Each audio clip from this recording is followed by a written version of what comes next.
Պատրաստում եմ լոբով պաշտետ, որի համար մեզ հարկավոր է եփած հատիկ լոբի, նախորդ եփել եմ, լավ եփել եմ, պոպոկ, համեմի սերմ, քիմիոն, աղ։ Ասացի, որ պատրաստում եմ լոբով պաշտետ, սաղացով անցկացրեցի լավ եփած հատիկ լոբին,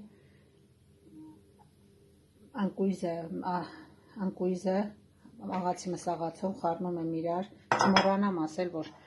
աղացել եմ նաև 2 պճեղ սխտոր, ավելացնում եմ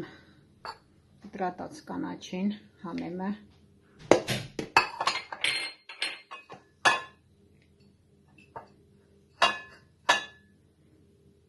մի քիչ աղացած համեմի սերմ, քիմիոն, աղ,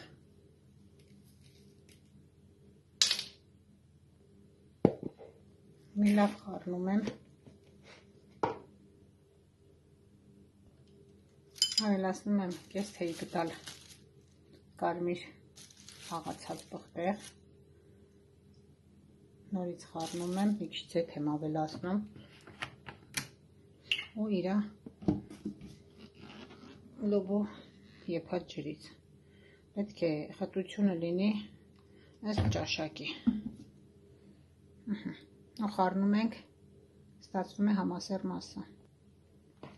ահա այսպիսի խտությունը, եթե ուզում եք մի քիչ ավելի ջրի կեղնի, մի քիչ իր բուլյոնից ու ձեթից ենք ավելացնում, փորձում ենք համը, իրոք շատ աղի անալին, լավ է, թողնում ենք համերը իրար խառնվի, գեղեցիկ ձևավորում ենք ափսեի մեջ ու վայի ախորժակից դու եթե հավանեցիք իմ վիդեոն, բաժանորդագրվեք, լայքեք ու տարածեք իմ ալիքը։